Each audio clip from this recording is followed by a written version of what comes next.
Akkam jirtu Mootiiwwan Abdii Akaadaamii baga nagaa taatan ani nagaa kootii galata Waaqayyoo.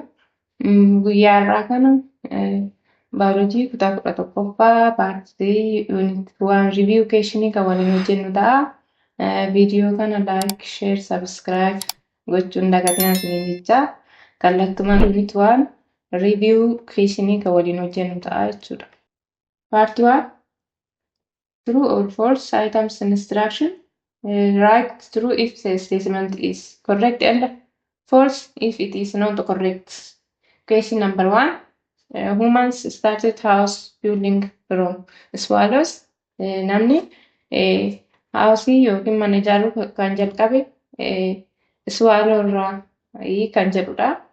Deebiin isaa true ta'a jechuudha. The answer is true. True. Humans started house building from swallow nests. It is true. Next question number 2. Blending of biology and technology make biotechnology. This is also true. Biology fi technology walitti blend ta'uun yookiin mix ta'uun biotechnology kan jedhudha. Deebiin isaa true ta'a jechuudha. Question number 3. The Spigate Center building in Harare is designed by imitating termite mounds. Spigate Harare Center building in Harare designing isa imitate kan ta'e yookiin copy kan ta'e termite mound irraadha. Deebiin isaa truudha jechuudha. True. Question number 4. Nature is reliable sources of knowledgeable ideas.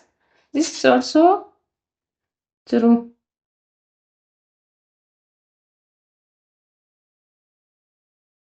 Question number 5. Modern technological instruments have learned from nature by imitation.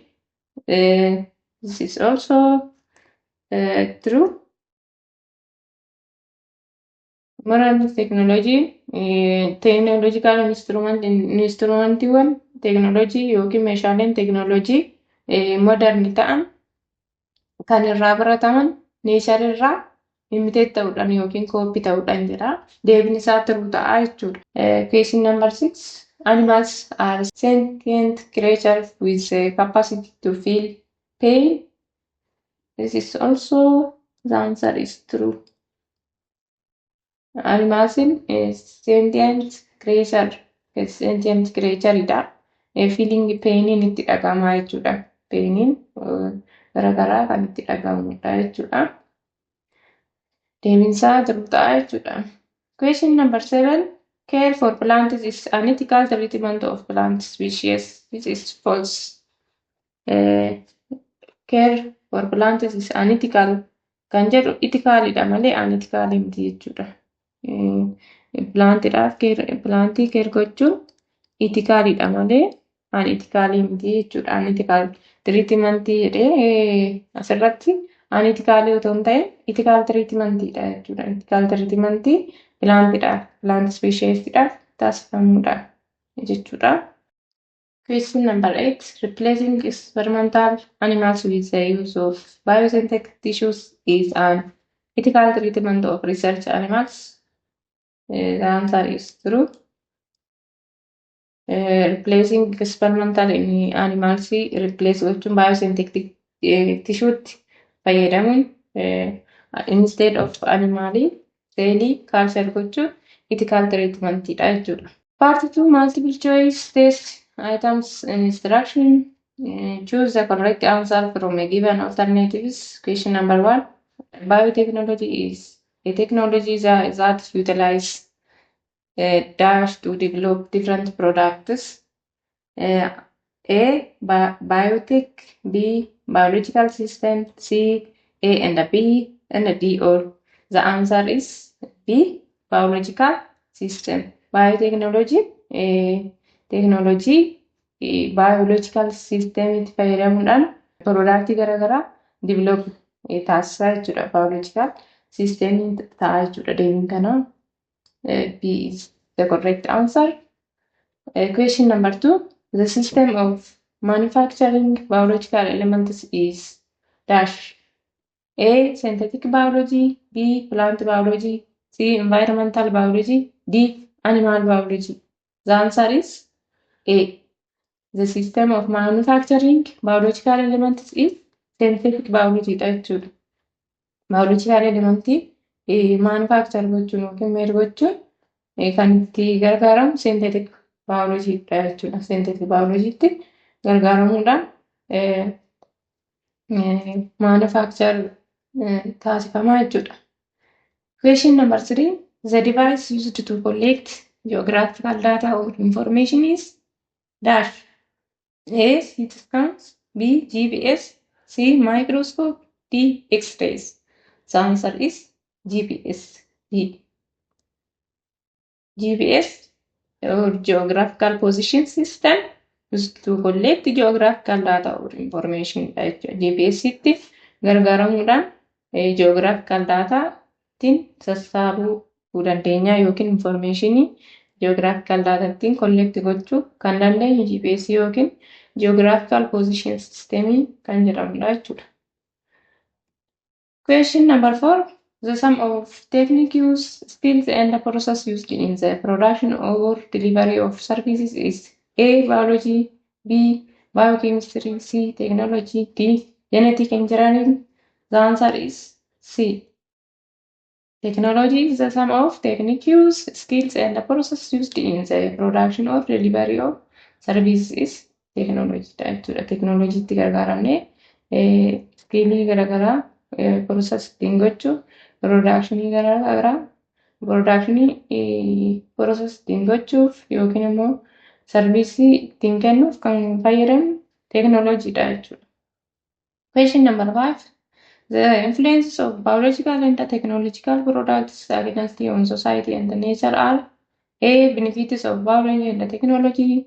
B. The advantages of biology and technology. C. Development of biology and technology. D. Impacts of biology and technology. The answer is D. Biological influencing biological yookiin technological product society irratti hawaasa irratti akkasumas nature irratti qabu maali kan jedhudha. Maal jedhama kan jedhu impact biolojii fi teekinooloojiiti jechuudha. Dhiibbaa biolojii fi teekinooloojii ta'uu isaati jechuudha. Deebiinsaa D ta'a. Question number 6. An instrument used to measure human body temperature is dash. A. Microscope. B. Thermometer. C. Barometer. D. CT scan. The answer is B. Thermometer is used to measure human body temperature. Thermometer gargaaramuudhaan body temperature yookiin ho'iinsa qaama namaa ittiin safaruuf kan gargaaramnu maalidha? Thermometeridha jechuudha. Question number 7. What are industrial wastes? A. Effluents. B. House wastes. C. Air pollution. D. Vehicle wastes. Question number 7 is the answer is effluents. Industrial waste kan jennu wantoota industirii keessa gara alaatti ba'an jechuudha. Effluents jechuudha. Number 8. Soil fertilizers can cause dash.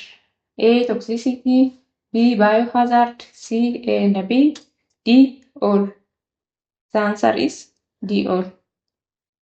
Soil fertilizer wantoota inni koozii ta'uuf sababoota kan ta'an toksisitiidha akkasumas biohazardidha koozidha jechuudha. Soil fertilizer wantoota soil fertilizeridhaaf fayyadamnu kun toksisitiidhaafis biohazardidhaafis sababa ta'u jechuudha. Deebiinsaa D. All ta'a. Designing technologies from the nature is through A. Sketching. B. Imitation. C. Drawing. D. Photography. The answer is B. Technology design gochuun nature irraa through imitation jechuudha. Imitation itti gargaaramuudhaan technology design kan ta'u nature irraa through imitation yookiin imitation itti gargaaramuudhaan. Question number 10. Plants have A. Centralized function system. B. Brain lead functional system. C. Decentralized functional system. D. All system units are not functioning. The answer is C. Plants have decentralized function system jechuudha. Nervous system yookiin brain hin qabani. Kanaaf decentralized function system jedhamu jechuudha. Part 3 is the equation direction. Part 3 dabarree jechuudha. Short answer right. Short answer to each question. Question number 1. Explain what and how humans learn from nature. Namni akkamitti nature irraa akka baratu ibsii jedha. Gaafa inni tokkoffaa. The answer is human learn from nature through a process called biomimicry, which involves observing, studying, and imitating nature's scientific design system and process to solve human challenges. Namni nature irraa karaa inni ittiin baratu through biomimicry yookiin imitation jechuudha. Innis ilaaluudhaan, observe gochuudhaan, qo'achuudhaan, imitate gochuudhaan akkasumas design gochuun siistema garaagaraa, prosesii garaagaraa, chaalenjiiwwan garaagaraa namoota solve gochuu danda'a jechuudha. And also by looking to the natural world as a mentor, humans can develop sustainable and efficient solutions for a wide range of problems. Akkasumas daawwachuudhaan nature yookiin environmentii naannoo keenya jiru daawwachuudhaan develop sustainable develop gochuu danda'a yookiin solutionii garaagaraa probleemiiwwan garaagaraa itti furuu danda'a jechuudha. Question number 2. Describe the importance of biological systems to design technologies. Importance yookiin faayidaan biological system technology design gochuuf qabu kan jedhudha. The answer, biological systems are important for designing new technology. Biological system important in isa technology haaraa maal gochuuf design gochuuf jechuudha kan gargaaru because they offer models of efficiency, adaptability and sustainability as a field known as biomimicry yookiin biomimicry kana jalatti qo'achuuf jechuudha. Studying how nature solves problems from the structure of a honeycomb from efficient architecture to the human brain for AI provides engineers with innovative solutions for products and systems that are more resilient and environmentally friendly. Fakkeenyaaf human brain architectureonni honeycomb itti fayyadamuudhaan human brain artificial intelligenceedhaan uumaniiru jechuudha yookiin design godhaniiru jechuudha. Honeycomb yookiin gagaa dammaatiin kan wal fakkaatu human brain kan fakkaatu artificial intelligenceedhaaf yookiin artificial intelligenceedhaan design gochuu danda'anii jiru jechuudha. Solutionii garaagaraa argannoowwan garaagaraa product garaagaraa ittiin qopheessuudhaaf wantoota environmentiitti argaman irraa design gochuun biological system irraa design gochuu danda'anii jiru jechuudha. And also it also directly inspires the field of synthetic biology where researchers use biological components to build new devices and circuits.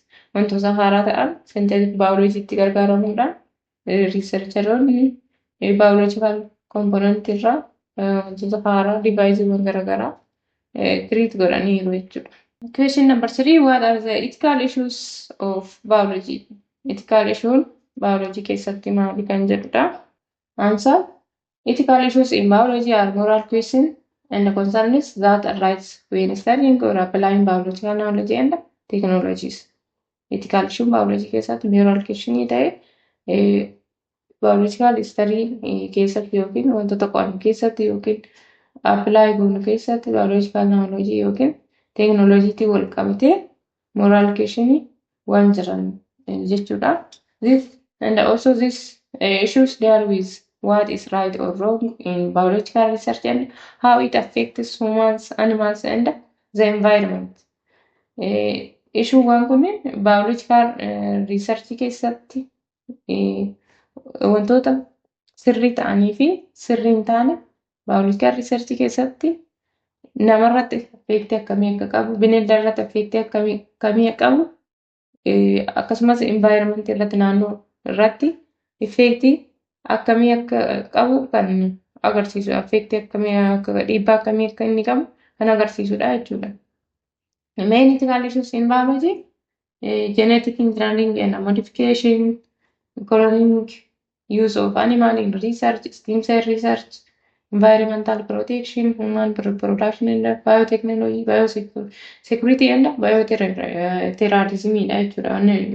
Wantoonni kun main ethical issues in biology wantoota ta'anidha jechuudha. Genetic engineering keessatti akkasumas modificationii keessatti cloning jiinii tokko fudhatanii jiinii biraa koopii gochuu, animaalota riisarchii keessatti fayyadamu ilaalchisee, stem cell riisarchii keessatti ilaalchisee, environmental protection irratti, human reproduction fi biotechnology ilaalchisee, akkasumas biosecurity and bioterrorism kunniin main ethical issues in biology wantoota ta'anidha jechuudha. Wantoota ijoo ta'an jechuudha. Ethical issue biology keessatti wantoota ijoo ta'anidha.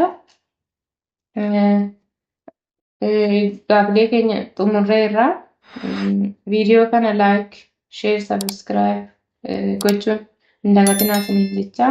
Yeroo itti aanu part 1 unit 2 part 1 animals kan jedhu kan waliin ilaallu ta'a.